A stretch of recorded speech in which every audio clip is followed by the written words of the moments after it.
for Senate, for President, di ba? Pero mas pinili mo pa rin maging bumalik at maging governor ng Batangas. Bakit po? Mahabang istorya. Okay, ganito na lang.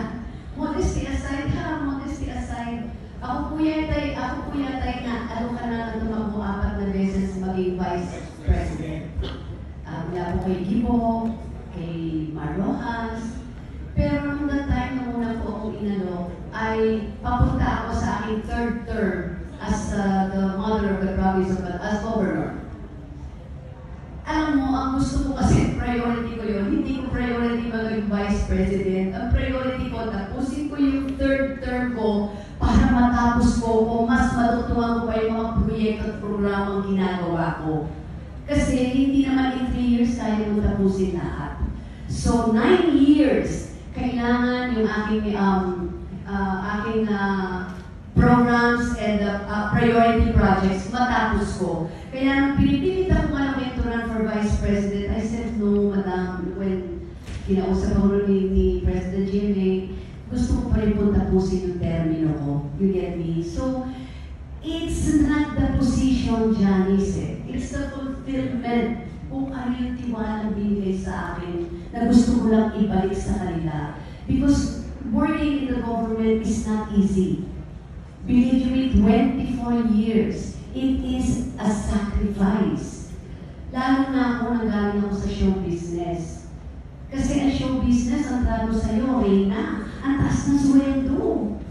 Pagdating mo doon, ang liit ng sweldo. Oo, totoo. Unless meron kang gawing magic. Pero the thing is, I am not being self-righteous. Ang akin lang, never in my wildest dreams pagkakatiwalaan ako ng mga tao.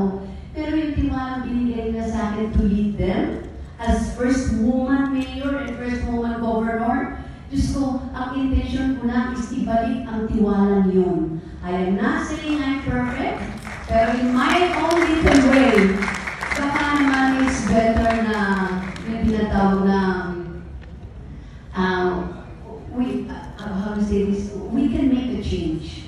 You get me? Kahit pa paano kung meron ka naman pwedeng gawin for the better. At pagod na kasi yung taong sabihin yung gawang gobyerno. Ayoko yun. Gusto ko pag may ginawa ako, something I can be proud of. And tell them, hindi galing yan sa bulsa ko. Pera nyo yan, binabalik ko lang sa inyo. Last question, Ate, you mentioned din kanina na 4 na beses kang inalok to be Vice President. Sabi nga nila, di ba, destiny ang maging Vice Presidente at maging Presidente. Sa tingin mo ba, there will come a time na ikaw mismo ay hindi na kailangan kumbinsihin, papayag ka? Ready na siya. Oo, at magiging handa at ready ka na rin para maging tumakbo sa ganong klaseng posisyon or maybe even higher. Alam, destiny nga eh. Diba? Wala naman akong plano sa politika kasi kung may plano ako, sana nang inoferan ako to run for Vice President, ginrab ko na. Kasi, syempre, Vice President's second most powerful in the land, you know. But hindi yun ang priority ko eh. Pag hinihilingan ako to serve, hindi ko priority yun. The mere fact lang na pinagkakatiwalaan ako is malaking bagay na sa akin. Ibabalik ko lang yun. At yun ang ginagawa ng Batangas sa akin. Pero preparing myself to run for a higher position like Vice President, hindi ko dream yun. At hindi madali yan. Kanina sinabi ko, hindi madali pumasok sa gobyerno. Believe me, hindi madali. Kailangan lang talaga, you should learn more and at the same time, make sure meron kang talino, but make sure meron kang puso. Yun lang yung dalawang yung talino at puso. Pero to aim for more, hindi na. As it is, I am very, I thank God because I'm comfortable with my life. I'm living comfortably. I have my family and people. They trust me. And kung mananalo ko, I will just serve them again. And for more than 62 years, andito pa rin ako sa industriya. Nag-shooting pa rin. May Balimanyas pa rin ako dyan. I-interview pa rin ako alam as of this time.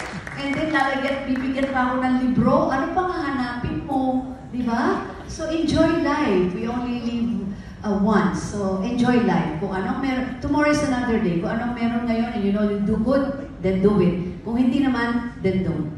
Diba? Enjoy life. Thank you, Rajiv. Thank you, Alan.